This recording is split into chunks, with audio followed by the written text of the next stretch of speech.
Hello, everybody. Welcome back to the show. This is a great midday stream for me, a wonderful way to break my day in two. I am with the famous Professor, and we are gonna once again pick his brains about the state of the watch market. And we decided to focus today on the recent Bloomberg interview with the president of Patek Philippe, Thierry Stern. Um, I did some research in advance, Professor, um, and I came across this interview that he gave on the occasion of the opening of a boutique in Manila to a Filipino TV station.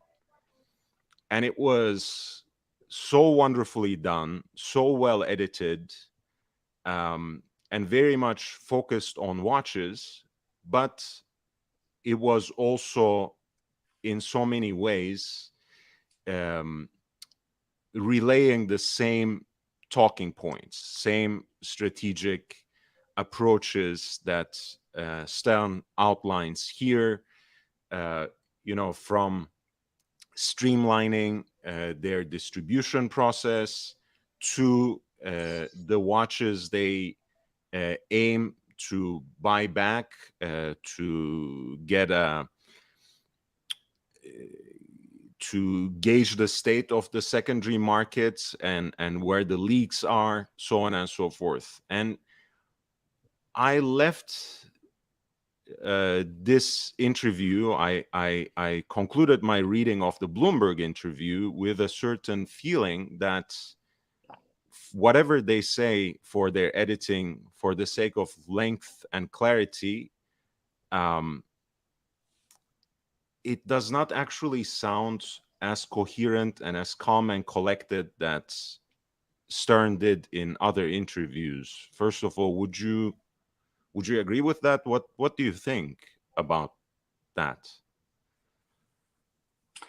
Yeah, well, it's first of all difficult to say because it's not a TV interview or a visual interview. It's a written one. So it could be that what he said was not properly referred to.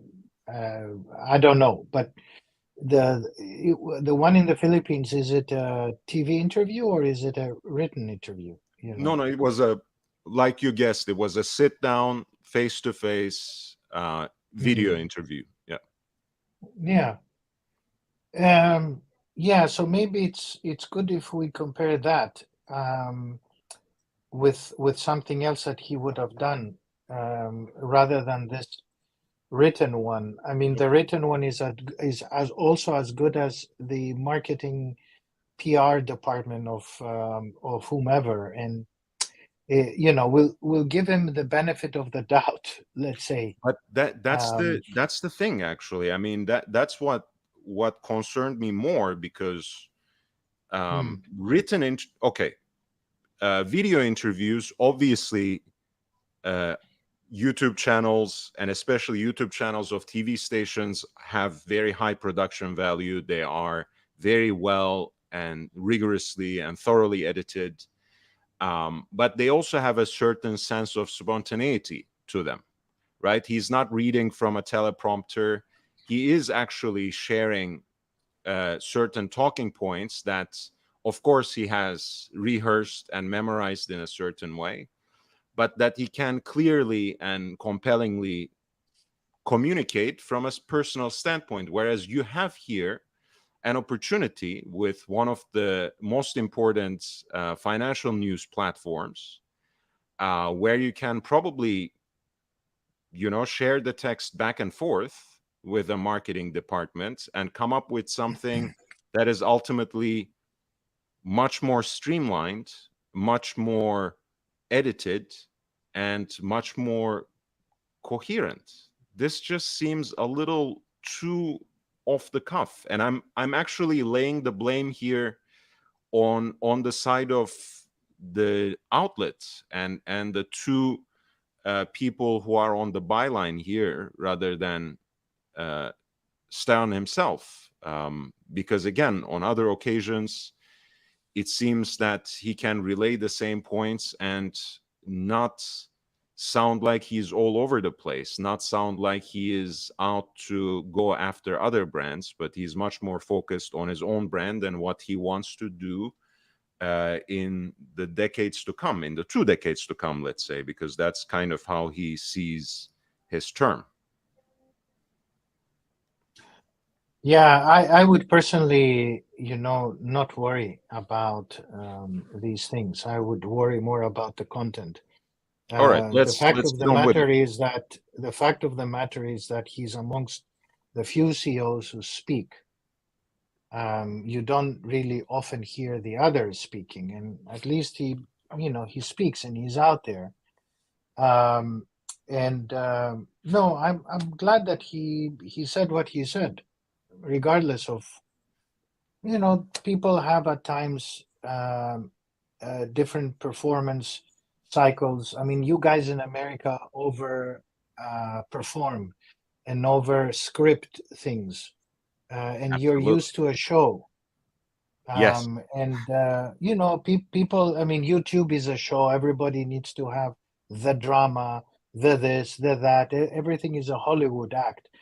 And here you have a family business talking about a product, and sometimes it doesn't sound good, and sometimes it sounds perfect. Sometimes the tie is not tied. You look at US congressmen and they all look like they came from a cookie factory. The shirt is the same, the tie is the same, everything looks perfect, then the content is shit. that's true. Except, of course, I will have to respectfully disagree that it seems that in the context of this interview, it's Thierry Stern who is stirring drama, but that's another matter altogether, and we will get to that momentarily. So let's start with the content then. The very first question, which basically includes its answer with it, right? They are basically saying that Patek is not very much affected by the ebbs and flows, by the ups and downs of the market, of the industry. Would you agree with that, and to what degree? Yeah. Um, I would agree, first of all, with the first sentence, which is the boom is maybe at its peak for now. And I think we have seen the peak. I agree completely with him. Um, and this we have seen in terms of the highs for the price of these watches in the gray or second hand, and it's not really second hand, but it's in the market. Let's call all this going on out there as the market, because it's not really a second hand market. It's also a brand new market, but it's outside of the environment of the authorized dealer. So I think we have seen the peak. And I think I completely agree with him. And we've seen the price of these watches falling. Whether it's a crash or a correction, they're falling. Right. Take your pick. Of course, I would argue that anything above 20% in terms of a decline, it is a crash. And that is what economists and market people call it, a crash. Um, so the watch market has crashed from its peak. I know it sounds a little bit harsh, but it's okay. People are people, and that is what fundamentally markets do. And this is the definition of a crash: anything above 20%. So But I agree with that. I think, I mean, again, he is himself phrasing it in another way, but considering how unusually high the demands were, especially concerning Patek Philippe in the last few years, in this new post-pandemic era, whatever we term it, crash or correction, may not be so bad after all, he says, because he can somehow deal with the backlog of waiting customers and technically focus on selling watches with a higher price tag, basically, rather than increasing production in any way, rather than relenting to the ebbs and flows of the market. So he is basically saying not that Patek is perhaps completely sheltered from what is going on in the market, but it certainly has the kind of manageable volume and the appropriate strategy to basically stand against the winds. Yeah, and also, to be fair, I like his honesty. That here is a CEO who comes out in just previously, if you go back, that says, and look at how meticulously he precises the timing. He says for the last 2 months, the market has been a little bit slower. I mean, that is a very precise answer, and it is an honest answer. And I'm happy to see a CEO saying the market has slowed down because one, none of the other CEOs say these things. Two, what we get from the authorized dealers in all the brands is that the top brands, and Patek is a top brand, is that the market is as hot as it was 6 months ago and a year ago, and there is no difference whatsoever. Here, there is admission, albeit a rather, I would say, limited admission, because he says 2 months, right? And it could be that it's 4 months or 6 months. But he admits the market has slowed down, and I like that. We don't hear of the other CEOs saying, "Oh, well, market has slowed down a little bit," right? No, I mean, it's usually the other way. It's usually the other way around. I think, eventually, again, being Exactly. ahead of the curve, coming on the crest of the wave is always much better. And I'm sure Stern is smart enough to understand that, than being completely crushed and swallowed up and immersed by that wave. So usually when we see CEOs or other sorts of brand executives or marketing people speaking about the market today, it is usually in very flowery terms. It is usually in terms of, we can hardly meet demand. We don't know how to allocate watches. Everything is out of stock. And that doesn't always actually coincide with the reality on the ground. And honestly, I have a feeling that some brands that are not necessarily at this level of Patek Philippe and Rolex, I don't think they quite understand that scarcity marketing is not a game that can be played by just any other brand, right? If you're at the level of Hermès, Goyard, Patek, very exclusive, where you genuinely have a product that is, to whatever extent, artisanally produced, to whatever extent has some sort of intervention, significant intervention by the human hand, and most importantly, where you have this sort of mythical allure about the brand name, maybe you can sustain methods of scarcity marketing where you can make these artificial statements so everything is just rosy and we are going from strength to strength. But that's why it's commendable, I think, what Stan says here, because Patek can certainly play that game and does, to a certain extent, play that game, but they're also realistic about assessing what is actually unfolding in terms of the trends on the market. Yeah, and I honestly, I like the wording at the end of the paragraph that you have highlighted, and he says, "But I don't think it will be as successful as the other years."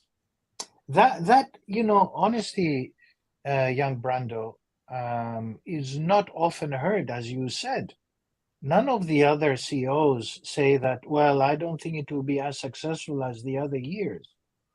I find this quite revealing, quite nice. Yet, of course, he goes on to say the wait time is also so big that it's not so bad.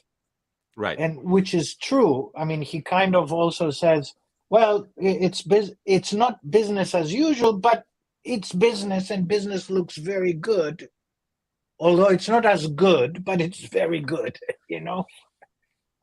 So Yeah, I mean, there's some amount of kind of, self-consolation always, and that's human nature. I don't blame Monsieur Stone for it. So this is a very sticky issue for us, as you know, when we talk about yes, Rolex and when we respond to the general sentiment, oh, Rolex is going to produce 2 million watches tomorrow, and we will live in a different world. So people love speculating whenever there is hype around a certain horological mark, whereas whenever there is so much demand about a particular type of watch brand, which has always in its history prided itself about a certain exclusivity, about a certain kind of craftsmanship that by nature can only produce limited quantities of watches per year. They, of course, tend to resist that demand. They don't simply want to flood the market with products that don't necessarily aspire to their usual quality. What do you think about his response here, whether they would be raising production numbers, which is no, not at all? yeah. Well, I mean, no, not at all. But if you look at over the last 5 years, they have increased. So go back 5 years ago, and Patek was known for producing 65 to 63. They went from 60 to 63, 65, 67. And that 67 to 66 was a sticky point. Everybody was quoting 66. I like how all these people who are not industry participants, but they're aficionados, are claiming, the 66. And all of a sudden, in this interview, he produced another number. For a long period of time, Patek was stuck at 66. Now he produced 70, which is good. I mean, at least they're saying that now we're producing more than 66. Secondly, this is a very important point.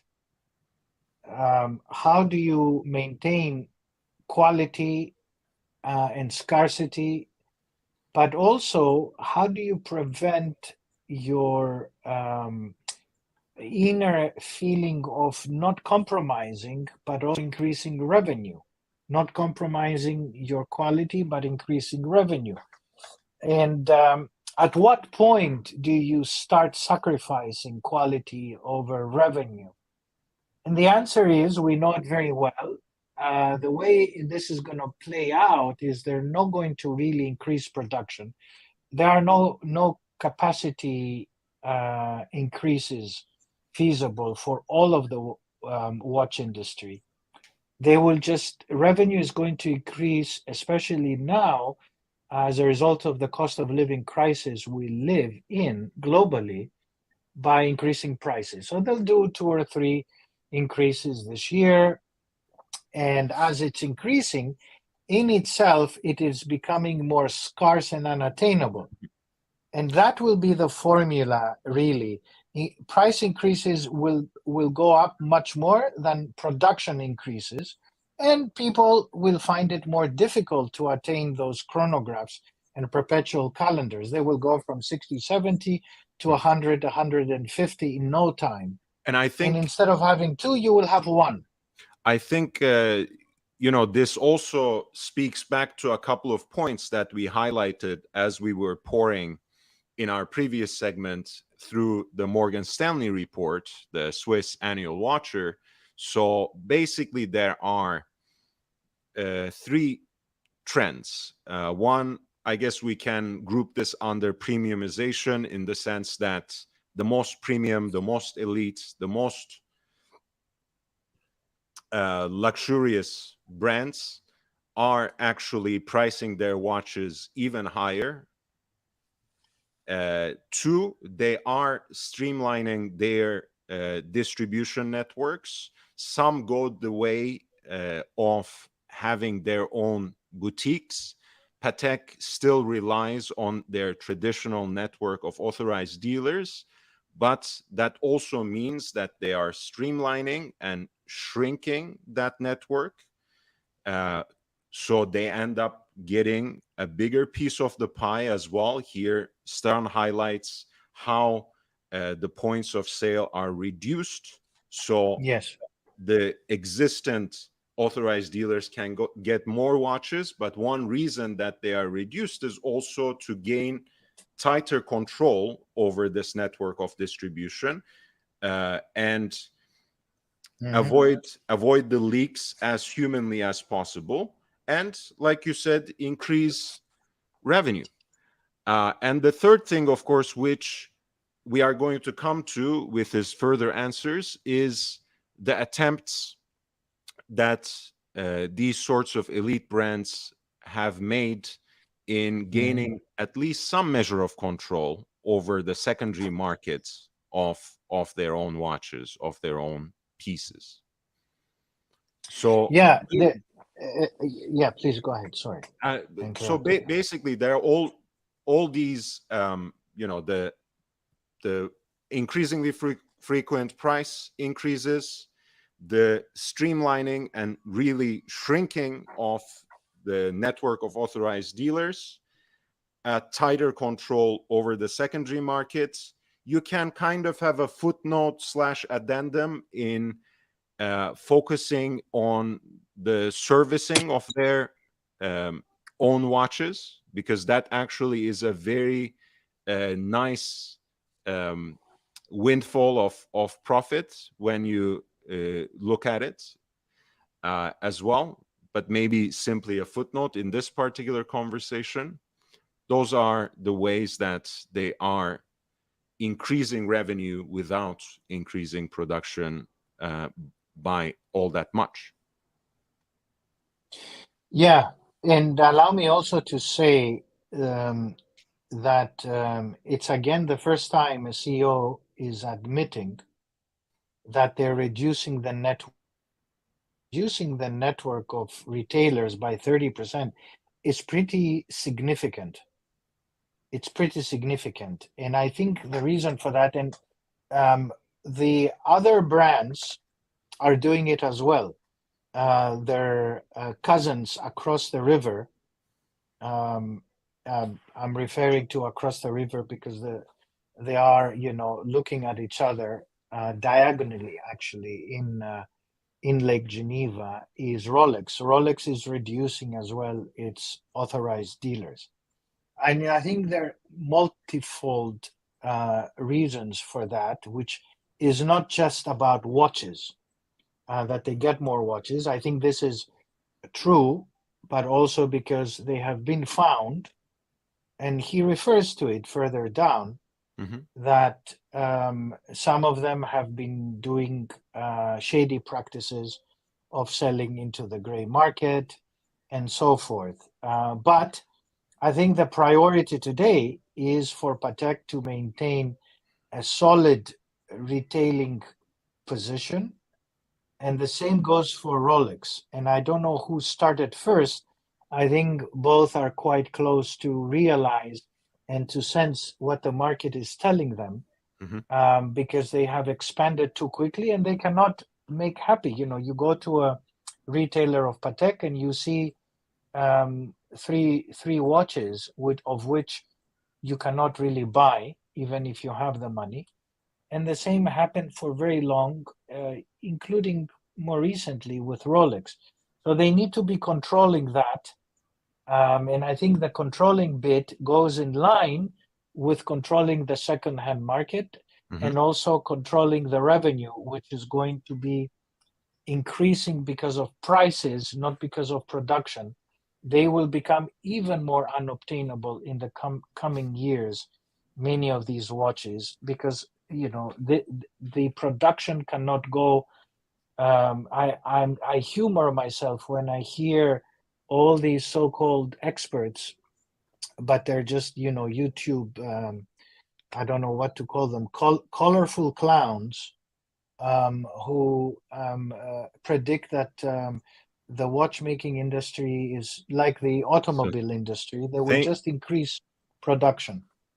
well, we know, again, not to get distracted and digress into something completely different, but we have actually talked, I mean, Ozzy and I talked about this specifically, without proferring any value judgment. Of course, the way that the automotive industry increased production was basically by achieving this sprawling network of production globally, which by definition, the Swiss horological industry might have a hard time doing, at least in short to midterm. We can fantasize about future trends, but I'm not sure if that's really is the strength of this platform, as you have identified. But I really love the way that you have so eloquently and so practically tied together these points, from streamlining the network of production and how that relates to gaining more control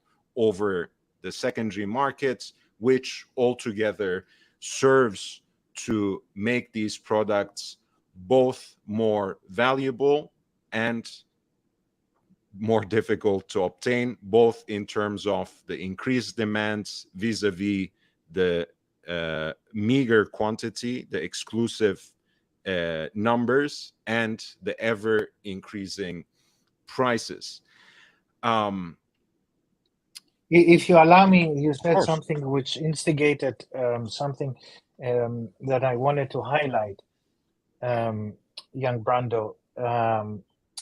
The next issue where the watch players, the five big ones, are going to partake is going to be the second hand market or the gray market or whatever we want to call it, the non-authorized dealers market. I call it as such because I don't like calling it gray, and I don't like it calling it second hand because a lot of it is not second hand. It's not worn. Not So anymore. it's Yeah. the yeah, it's really the either the non-authorized market or the parallel market because it's quite significant. We have discussed it in one of the reports that was produced 8-9 months ago. Remember, we were reading the Deloitte report Yes, sir. about the watch market. It defined the parallel market as a 32 to 33 billion euro or dollar. I forget now market, and that is a pretty huge market. And That and it and another important takeaway from last year's Deloitte report on the market of luxury watches was that they predict by the next decade that secondary market for watches will actually overtake the primary market in terms of exactly. its value and revenue, which, by the way, is quite compelling as a trend because we have a new generation or simply a new breed of enthusiast, of collector, who has basically come of age in the pandemic slash post-pandemic era, who is increasingly not only comfortable, but perhaps um, they prefer to shop online, and they prefer shopping through the secondary market, browsing, price comparing, rather than going to the boutique of an authorized dealer. I do want to recognize Evan, $2. I love this duo, and we love you, Evan. Thank you so We love much. you. Thank you, Evan. Yes, and what I wanted to say, young Brando, is that now the watch titans are going to move into the parallel market. They would desire to control more and more that market. And he says it in many ways, but we've seen already how they want to play it. Rolex wants to do with that, the COP. We're still at the beginning. Remember, this is going to be an evolutionary trend, and they want to now partake into that market. Patek will go in, eventually Vacheron, Audemars, and all of that. They will try to move into that. And I think there is a complete agreement amongst the big ones, which is basically three, LVMH, Richemont, and Rolex, and Patek going along. But in terms of weight, that they're going to now, in order for the Swiss watch industry to make it to the next level, they need to begin to isolate as much as they can the parallel market. And will it succeed? I don't know, but they will take a bigger share of what we presently see, and they would like to control that more and more. And the thing is, again, as transparent as Thierry Stern has been in this interview, of course, there are a few points that he has to remain ambiguous, or perhaps he is genuinely ambivalent, because the interviewers press him on a number of questions relating to the secondary market, saying, for example, will you establish a pre-owned collection yourself? And he brushes off that question by responding to it in a way that I have kind of gestured towards, right? The servicing of this extended legacy of Patek Philippe watches is already a decent source of revenue, and it is something that constantly enhances the equity and the heritage aspect of the brand too. So that's, I think, an immense value for a brand, and for a brand like Patek Philippe at that. But he also talks about his almost personal interventions on the secondary markets under another heading in response to another question. I want to read this, and I want to also hear your response. He says, with the internet, you can actually directly support this piece is hot, this piece is less hot. Truthfully, I know it before that because I know it from my own clients. So he says, I know the hype even before it happens. Interesting. What I'm doing actually, when it's a new model, I'm asking, how come this one that I just started selling a few months ago is already on the secondary market? That means that one of the retailers, including our own salon in Geneva, has sold the piece to the wrong person, someone who flipped it. I'm buying those pieces back. Yeah, so buying those pieces back is something that the entire watch industry has done for many, many, many years. What is interesting is that he's saying that he's buying them back. So often, when somebody says, "Oh, this price of this Patek has been sold to an unknown person, an unknown entity," it could be that Patek is buying it. And that price point is not transparent. It's not telling you that an individual bought it, and it could be that somebody like Patek is buying it. Others are doing it. It's not restricted to Patek.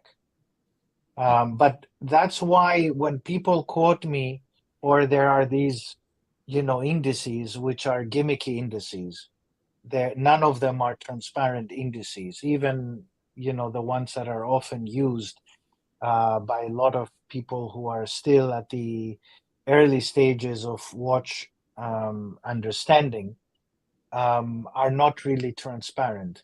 it's they when they tell me it's like a stock because the market is trying, or certain participants are trying to showcase watches as a stock. Unfortunately, I have to tell them that they're doing it the wrong way, because a stock has clearly, it's very liquid. It has a clear bid and offer. It has the asking price and the sold price, and you can find out who bought what, right? But it is liquid. Here, you don't know who is buying what. Right. And And at what price point exactly, right? Even all these platforms that we have, some of them play the role of mere of a platform, buyer and a seller at the same as time. yeah, as pure, as pure middlemen. You don't always know the final price because it can be negotiated. A lot of the same examples, like you said, circulate through the market. You see the same watch sometimes turning up in one gray market dealer, then in another, then yet a third one across the Atlantic.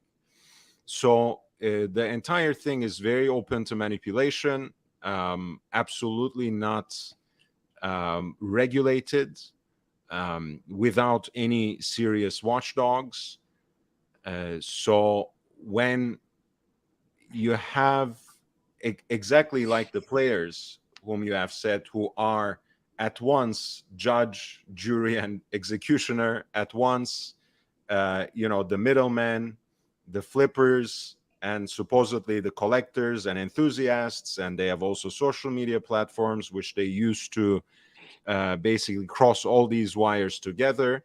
It is very hard to gauge the market without actually being one of those players. So I at least appreciate the fact that the brands are involved in trying to gain and handle on the process, because here we are talking about something a little different than what Philippe Stern did, for example, in the auction circuit, right? A generation before, he was heavily invested in building his museum of Genevan watchmaking more broadly, but of course, very much focused on Patek Philippe's own heritage. And he would basically make the rounds season after season, bidding, getting into bidding wars on every significant Patek Philippe piece, which, of course, again, as the shrewd businessman that he also was, he knew that he was not only building a heritage collection, but also raising his brand equity. Here, maybe we have a different strategy that a couple of steps down the line has a lot to do with at least protecting the value, and you can even say dignity of the brand. But in the first instance, I think is really an attempt to understand what exactly is going on and what can we do to get a bigger share, get a more fair shake on the secondary market, if it is something that we can't get ahead of, if it is something that we can't stop.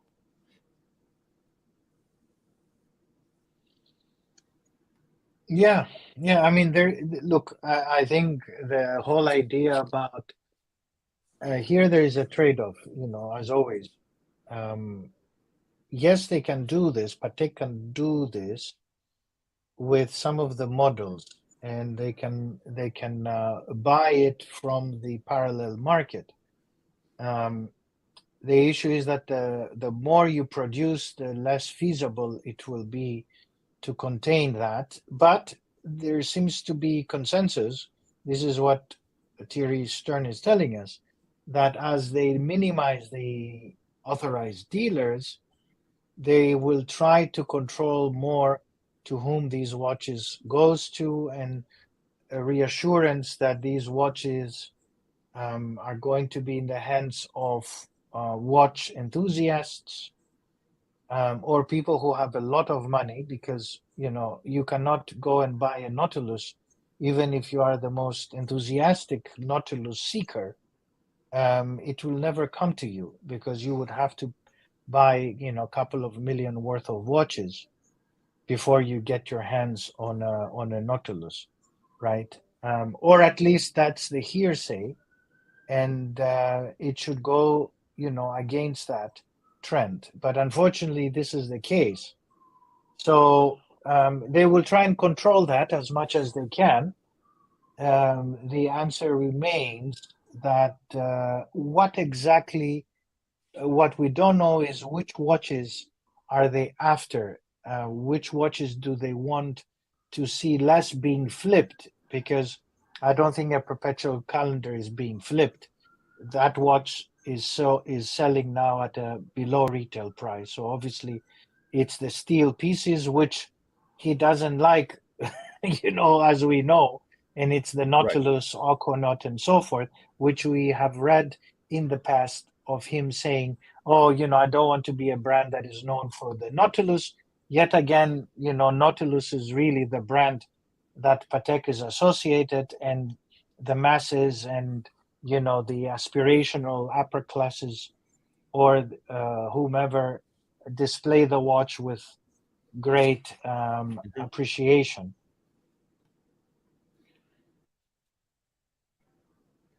Speaking of that, um, in a pretty unexpected way, because before this interview, at least the general public had not heard anything about this.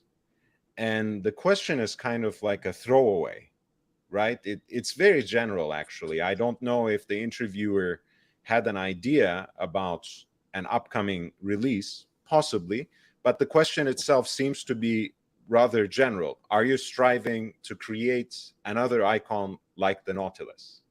And then Yeah, suddenly there's this bombshell where Thierry Stern says, yes, I'm releasing a new model. You will see it by next year, the latest. What do you think yeah. about that? I think this is not the interviewer. This is more Patek Philippe saying, "Oh, please ask us this because we have a story to say about something other than the Nautilus."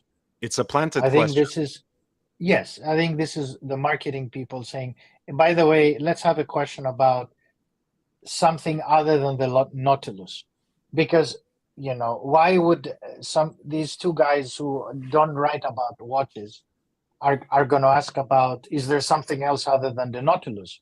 Because again, the Nautilus, every Thierry Stern interview, although he wants to go away from the Nautilus, here we are talking about the Nautilus. The 5711 is deleted. Oh, but we have a green model. Oh, after the green dial, um, we're not doing another. Oh, we have one special one for you, young Brando. It's only, 5811G. Yeah. yeah, White we gold. do the anniversary Tiffany one, and then we're not going to do it again. Oh, and here we are. We're doing it again, but it's now called, there is an 8 instead of a 7, and it's in white gold. Oh my God. It's not the Marketing Nautilus, but genius. it's the Nautilus. Yes. Marketing genius. But So I like think this is a I planted question. I love this very shrewd observation by the professor, who argues that this the next icon after the Nautilus question is seemingly planted, and I think that's a very credible, that's a very compelling path to go down towards. And I, of course, as with everyone else, I'm very much excited. I don't necessarily agree with the timeline here, because over the years, Patek has presented a lot of models as something completely new.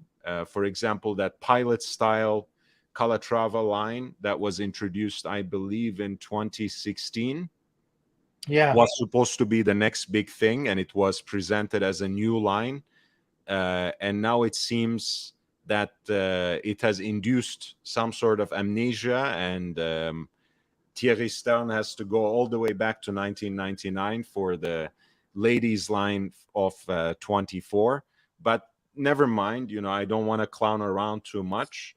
And by the way, footnote here, Yeah. the 24 line is a quartz, which right. he went previously and said, I don't want to produce quartz. But this is the only line which has been extremely successful for the ladies series, and it's a quartz one. And that's by the way, in a way, not the quartz movement part, but that's a proven formula, right? After all, 29 millimeter Rolex Datejust sells like hotcakes. So having a tried and true dressy jewelry like piece for the ladies is always a winning ticket for a watch brand, whether you're elite or mid-level or entry-level luxury. I wanted to just ask your opinion on this, because look, I am cynical by disposition. I am very skeptical in general, but more importantly, I think it is a kind of futile effort to start a new product line with the explicit demand or desire or aspiration to create an icon. Because I think a lot of times, and these are the icons that we have today, in the field of horology, watches have been designed with some sort of practical purpose in mind, where form followed function for the longest time. And then in the post-quartz turn, of course, the luxury and artisanal aspects were highlighted, and that gave us a lot of interesting icons too, from the Royal Oak onwards. But I have a hard time, pinpointing necessarily a successful example of a line that was designed with the explicit purpose of becoming an icon. I'm not saying people don't design watches in these companies to be commercially successful. That's not what I'm implying. I'm not saying that people don't design watches to create something exciting and new. But how can you, ahead of time, at the prototype stage, aspire to create an icon? That's delusional to me. Yeah, I think it's this is a very difficult thing for, I think, Patek. The Nautilus is what they're known for, and that in itself is quite difficult to overcome. In its identity, the Nautilus was never meant to be an icon, and it has turned out to be an icon. And they cannot get out of this iconoclastic description of their brand. And at the same time, it is what pulls in customers. The Nautilus, the Aquanaut line, is what has pulled in. Forget what people say, oh, it is the Calatrava perpetual calendar. Yeah, for the very high end movement, and here I'm referring to not the chronographs, the Grand Complication, above the $200,000 mark. Patek was and will continue to be known. But the bread and butter, which for many decades was that, got replaced, and that's where its success came, from the Nautilus and from the Aquanaut. And in some ways, Professor, for them to create, even to use the term icon, it is very difficult for them to know what will be the icon. And I find it very peculiar. That's why I mean, you're actually pointing to the exact problem that I wanted to put my finger on, right? The the Nautilus, the Aquanaut, those were, of course, created to generate a certain kind of interest in the brand, perhaps a more youthful interest, to create a line of watches that could be worn out of the boardroom in a more casual setting, in the summer, while mowing the lawn, while lounging in the pool, so on and so forth. They were perhaps to a certain extent created with the purpose of indirect competition, let's put it this way, with Audemars Piguet as well, right? From 72 to 76, between the Audemars Piguet Royal Oak and Patek Philippe Nautilus, which is, of course, designed by the same legendary person, Gérard Genta. But like you said, they were not decided and anointed as the icon by the brand. That's what the market dictated upon them. That's what the market decided, that Patek becomes more recognizable through the Nautilus 5711 in stainless steel, through the 5164 Aquanaut travel time, so on and so forth, rather than being the master of complications, stretching back to the interwar years from the Stern family takeover. So that's why I said I'm skeptical a little bit when you go onto the drawing board with the purpose to create an icon. Unless you are, Gérard Genta, you might have a problem. And that guy also didn't create in vacuum, right? He was basically sketching for hours and hours and hours. Then maybe 10 years down the line, he just did, one circle, 4 lines, and then suddenly something else came out because he had all that preparation. So I'm a little skeptical. Again, as with any watch nerd, I am extremely excited that they are introducing a new line, something that is created ex nihilo, so to speak, from scratch. But I'm also skeptical about how successful it will be, whether it will actually displace or overtake the Nautilus. This is something we'll see. I think it's very difficult, and I think this is Thierry Stern's own, let's say, nightmare. What will be the next thing I create? The Nautilus was not done by him. Aquanaut was not done by him. It was his father. What is the legacy? And that is not easy. It's a very difficult challenge running a watch company like Patek, and asking yourself, I'm going to create the next icon. And you did refer to certain models that have not been doing quite well. The pilot watch, you can get it very easy, accessible, and when you're leading a company, what will be the design? What will be the thing? Will it be based on scarcity? Will it be based? And the market is quite punishing, because also he is telling a narrative which I agree with, which is that, okay, we have peaked in the watch industry. We're not going to see yet in the foreseeable future this kind of crazy demand. I agree with him because economically, financially, the world is not going to be the same in the coming year or two.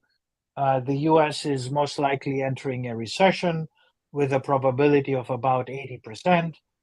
And if the US, goes in a recession, the others are not going to be sitting around saying, oh, we're going to be booming. So he does see things, and it's not easy to create a watch icon at a time when you're going in a recession. Of course, the Nautilus in 72, 73, 74 was the, bad years of the oil peak and then the recession that hit the US. So quite difficult. But it's not easy, having said this, to create an icon at a time when you're coming off from a peak. Everybody wants your watches. People are telling you, well, give me more and more because I have all this demand. But the demand is coming from two models. Yes, it's coming from the top end, which will always be there for the multi wealthy people. And then you have the bottom, which is the Nautilus and the Aquanaut, which is the most desirable. And that draws in the people who go into the 50, 60, $70,000 segment. And that segment is not really satisfied because in the parallel market, these watches do not really take off. They buy into the idea of I'm wearing something very special, which is what Patek does. But yet again, you cannot have access to the very top, which is unobtainable because you don't have the wealth, and you cannot go down. And he is talking about the next sweet spot, which is exactly the $30,000-$40,000 market. And when I hear a lot of these streams, a lot of people are now willing and happy to spend $30,000, $40,000 on a credit card. It's quite interesting how this has shifted over the years from 10 to now being 30, 40. And he's referring to that 30, 40. I don't understand exactly, the other drawback I see with his 30, $40,000 mark is that in order for it to be obtainable, you need to produce it in large numbers. Yet you're going to be an icon, so you're not going to produce it in large numbers. So it's going to be unobtainable because we have granted that you're not going to produce more watches, but you're going to turn it into an icon, which means that you need to have limited numbers.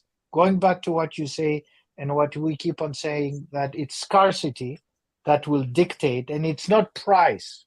The scarcity factor is going to dictate the demand, and the 30, 40,000 is just a gimmicky number to make people Sure. think, and we clearly know it's going to be a steel piece. So he will try to get into the steel business like they did with the what was it, the 5096, the chronograph, right? Which turned out to be in the 60,000 mark, but it's completely a flop, undesirable, thick watch, not interesting dial, with a very funny clasp that resembles that of a chain of a ship rather than a watch. Um, Big problem for Mr. Stern, for Thierry, who wants to turn this into an icon. Back to Now, you. um, we talked about a lot of points and highlighted, I think, some very important issues with Patek Philippe, and I use the word issue in a very neutral way. Of course, it is the conundrum that they're facing at this level that they define as an entry into their catalog for a different kind of collector, for perhaps a younger collector. And like you said, even though the price point is set at around 30 to 40, which, as Thierry Stern already recognizes, is already a lot of money, the catch-22 is it is those pieces that are aspirational, that are reasonably there and logically accessible to you, but are ultimately unobtainable, that drives this kind of hype forward. Now, I don't necessarily want to equate a hype watch with an iconic watch, but I do agree with you that it is a very difficult, it's a very delicate dance for these brands to both sustain the attraction of and an aspiration towards a watch, even as they make it scarce. Because at the end of the day, everyone has a limit to their patience. Customers are also increasingly harder to satisfy, increasingly in search for their next hit. Watch collectors are addicts too in many ways, and they might end up going elsewhere to satisfy their desires and aspirations. So it's a very difficult balance to strike for these brands to both make their products scarce and barely obtainable, but also in a way accessible to at least to touch, to experience, to dream. So that's one game that we identified, and more substantively, we talked about how part of growing at this particular time, when the trend has started tending downward, is not about increasing production significantly, but actually premiumizing, increasing prices, streamlining distribution networks, and gaining also some sort of handle on the secondary market of one's own mark, one's own brand, in this case, Patek Philippe. Is there anything else that you would like to underline in relation to this interview or otherwise in relation to Patek Philippe, either something in their present or in terms of a forecast, in terms of something in the future? What do you see Patek Philippe will face in the next few years? Yeah. So one of the things that he refers to in the interview further down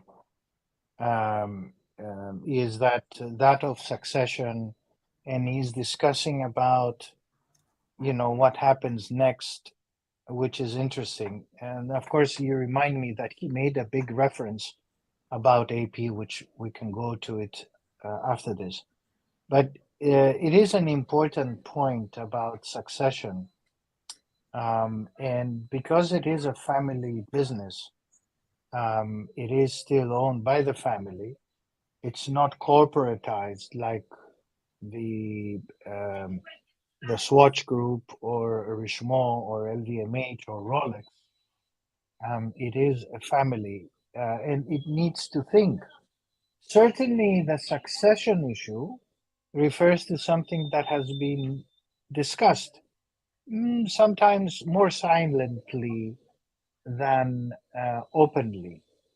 For sure, not by people who do not know a lot the workings either of Patek or the Geneva-based watchmakers, which is, what happens to Patek as a watch brand and what happens to the ownership of Patek. And I think he makes it quite clear that one, Patek is going to stay in the hands of the Stern family, and secondly, there is a plan for succession. His sons will be involved, and he highlights, how they could be involved, and so forth. So that is interesting because it doesn't come out. It's again it's not something that the interviewers would know. So again, it's a planted comment question Right. about succession. It doesn't come out of the blue. You don't sit with the CEO of Vacheron and you ask, "What's the plan for you to leave? Are you leaving? When are you leaving?" Or you don't go and see Mr. Dufour at Rolex and you ask him, "Okay, well, you came in 2015. When are you next being renewed, and are you And staying?" I think, again, understanding that this is a family company, there are different dynamics. It would still be an awkward question if it just came out of the initiative of an interviewer rather than, hey, maybe we should highlight the plans for our succession in one of your questions, we would appreciate the opportunity to Yes. respond to that. Because, yeah, I mean, look, we are friends at this point, but I wouldn't just sit down with you and as part of a casual conversation say like, well, what do you think you will do with your watches, John, when you depart from this earth? It it would be it'll be a little inappropriate, I would think. Yeah, I mean, yeah, exactly. It's not, and also you highlight, oh, we have a new general manager. What happened to the previous one? Right. Oh, he's a good fellow. He has been with Patek for 20 years, the new GM. Oh, great. He's humble, down to earth. Yeah, well, yes, you're making more than 1 billion revenue. He's very down to earth. He has respect, no doubt. Um, but it's a planted thing because there has been discussions about the future of Patek. Of course. Will it be bought? Will it be sold? Who is the likely candidate? How much is the worth of Patek? And so forth. And And similar also, questions are asked. I mean, the questions and the demand to buy Patek Philippe will never go away. So you constantly have to also play this PR battle whenever you are Right. facing the public in laying out your terms. Hey, we are a family business. We are keeping it a family business. We also have a very reliable, trustworthy, and successful line of executives who have very clearly delegated and outlined tasks. So this is part of the public relations struggle because LVMH will not stop knocking on the door. There might be in the future some other company that places a certain kind of bid.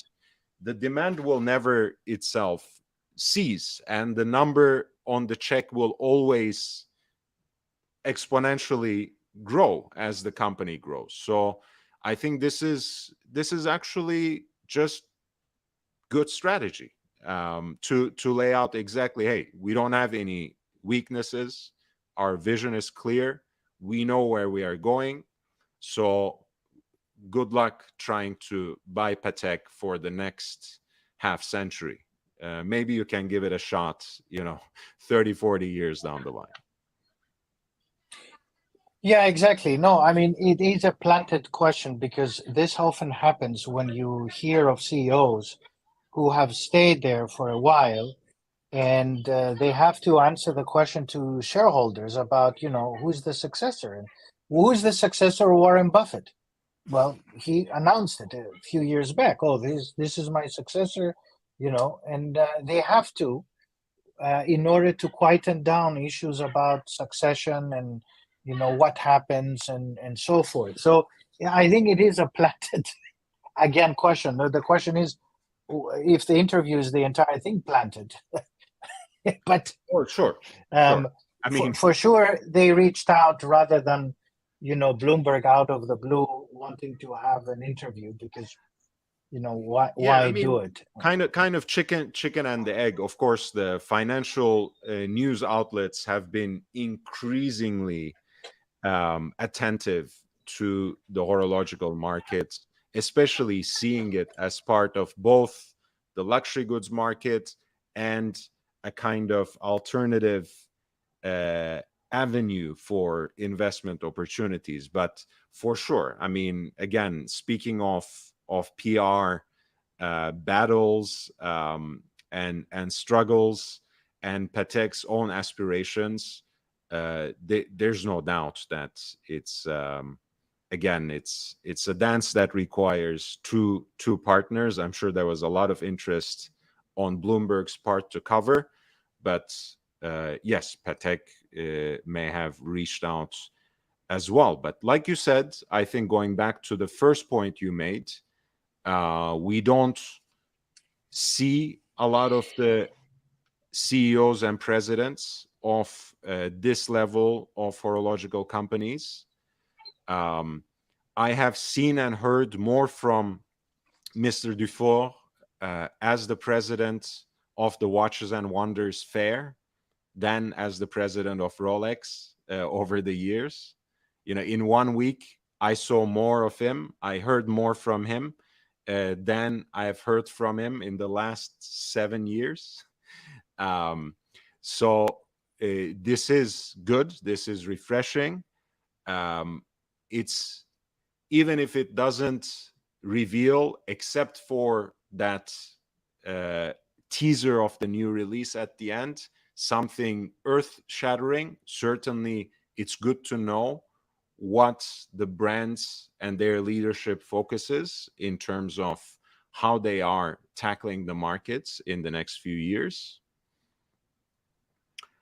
And ultimately, I'm glad we remained civil for the most part, because I was restraining myself, certainly, in not letting my emotions about Patek Philippe run wild.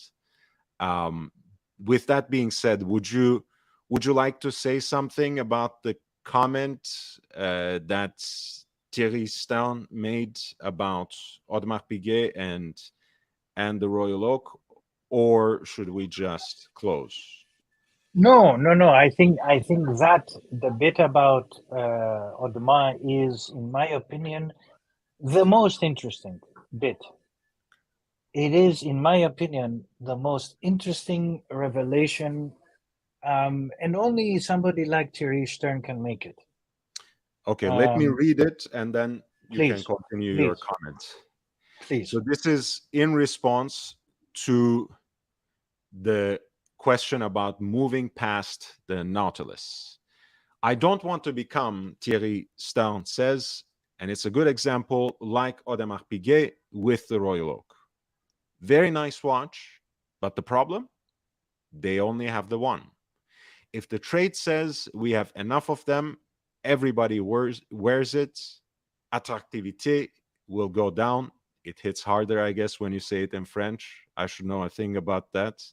AP is dead. Fighting words. Fighting words. It's the first time I see, and it's often enough. I'll make the parallel note. Often enough, when actors are interviewed about a movie, and you have two of them or three of them, all of them say nice things about the producer, the production, the director, and everybody else. And it's never the case that somebody says, "Oh, it was a bad movie," or "Oh, bad actor." Bad. It's the watch industry is the same. There is a lot of kind of cartelization, if I may call it. But it's the first time I see somebody of Thierry Stern's stature, notwithstanding what we say about the challenges of Patek and also the contradictions in an interview and other interviews. For the first time, he's referring to a brand, and first time a brand is kind of attacking or referencing a brand of the pitfalls or the challenges of another brand. Never have you seen Audemars saying, "And look at Patek, they have the Nautilus problem." Now Patek is saying, "Look at AP."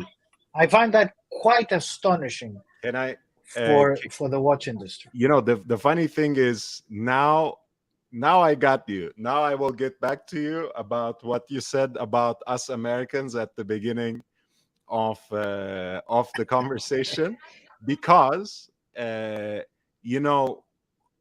in American advertising, it is absolutely fair game to bash your opponent, right? You will have a lot of TV spots that directly point the finger at your competitor and engage not only in fair comparisons, but also in this antagonistic manner, in a way to channel the emotions of your potential customer base.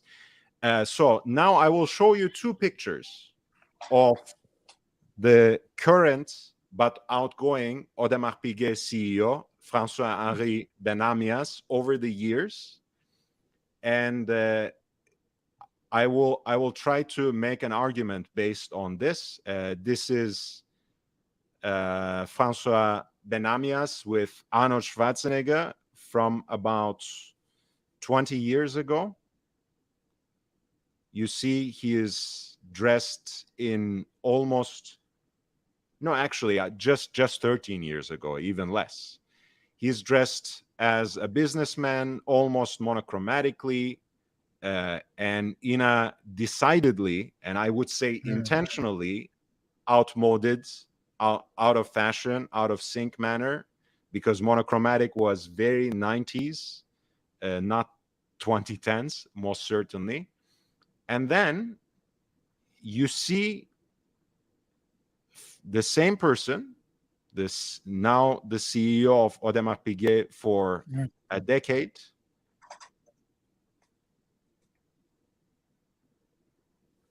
trying to look younger, hipper, and more mainstream than he ever did. The first picture looks like a businessman / banker.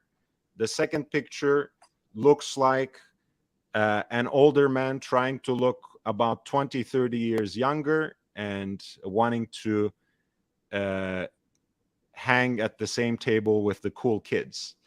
But what I will say about this specifically is that a lot of these traditional Swiss brands, which we of course cherish, and which also to an important extent continue the traditions of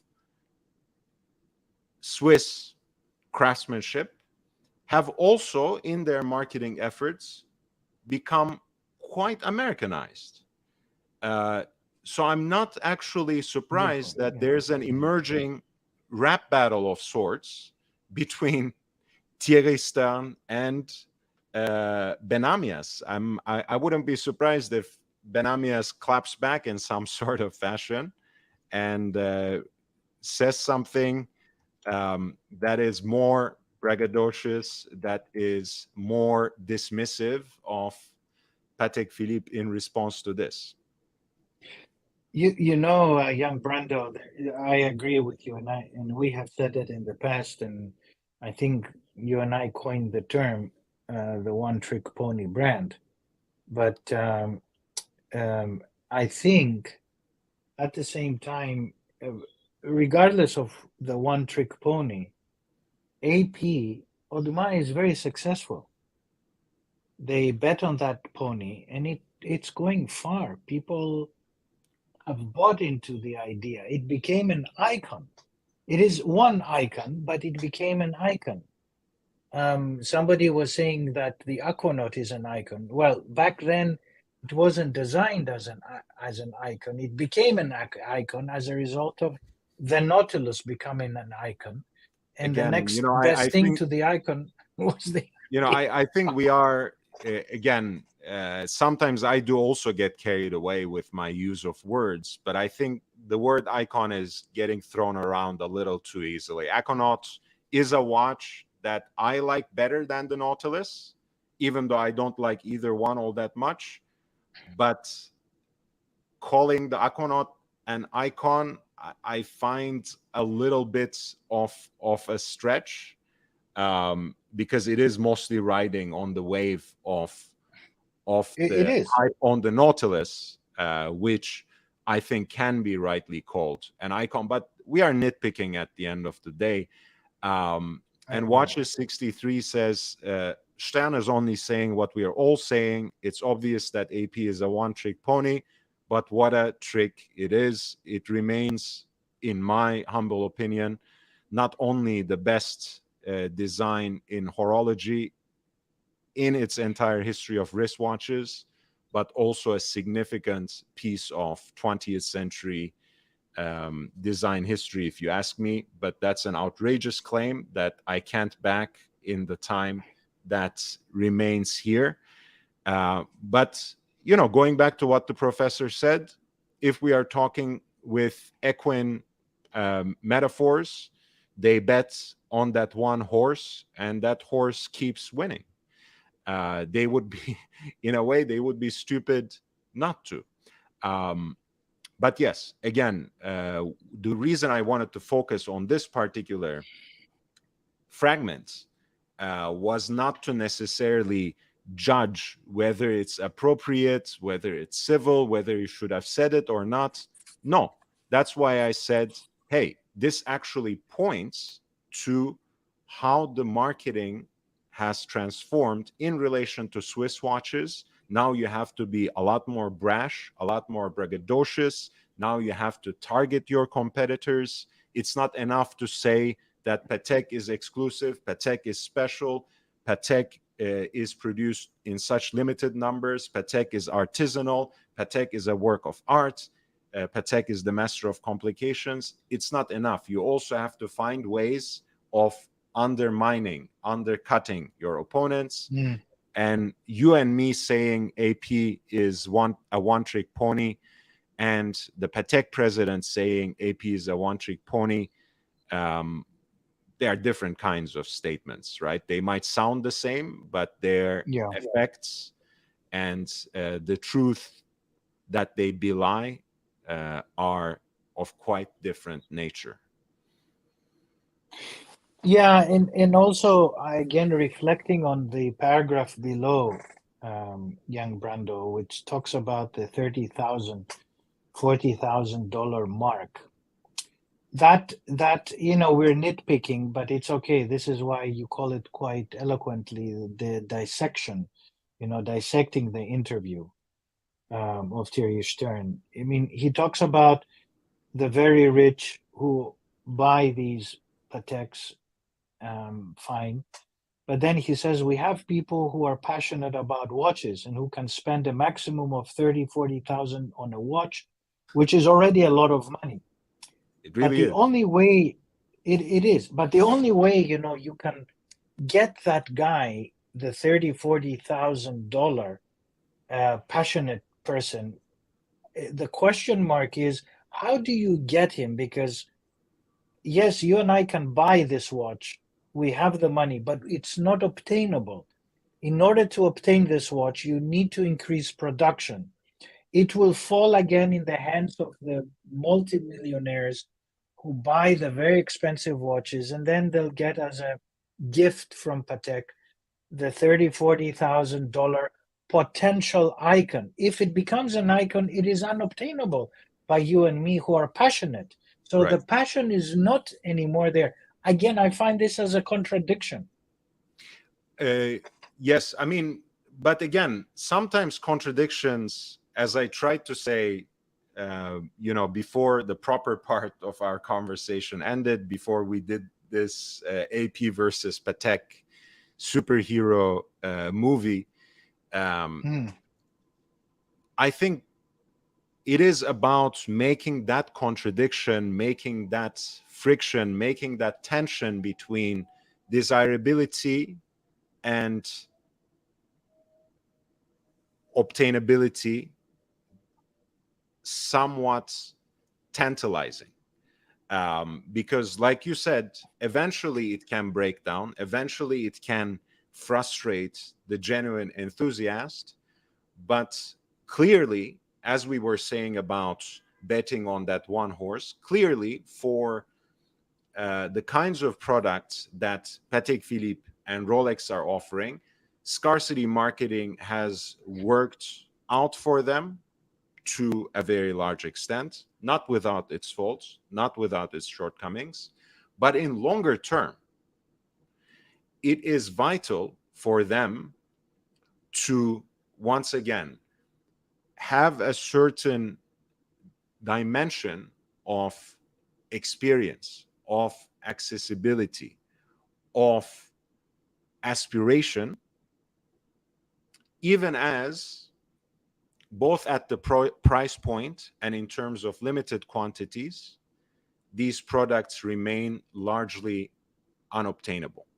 And that's why, for example, they have increasingly focused on this exhibition only shtick, right? Where instead of the empty cases, Now they can at least offer you the sight, the wearability, the experimentality of the watch.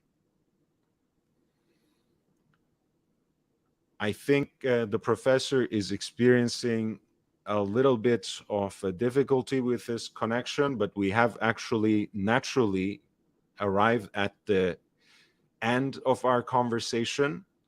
We have dissected together the recent Bloomberg interview with the Patek Philippe president, Thierry. I think it was a very fruitful conversation. Feel free to share this content. If you have not subscribed yet, hit the bell, the notification icon, subscribe to the channel.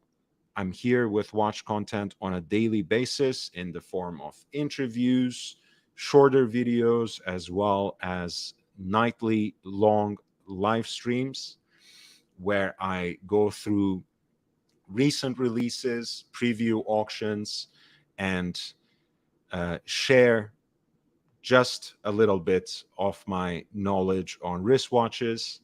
I look forward to seeing you again in a few hours. Well, in about 7 hours and a half in my time for the late show. Please hit the like button if you're on the way out. If you have any questions and if you are looking for a way to reach me, you can always write a comment down below. If you want to contribute to the channel, the links are pinned in the chat. They are also in the rolling ticker and of course included in the video description. Thank you again for your presence and support. I really appreciate your presence. Thank you for your questions and interventions in the chat. They make the conversation so much more interesting and engaging. And thank you, Evan, for your super chat. It is most certainly appreciated. If you want to tap into our previous conversations, the interviews that I had with the professor, you can always pull up this playlist and you'll find much more interesting content on the channel. I'll see you for the late show. Until then, stay safe, wear and enjoy your watches. Take care.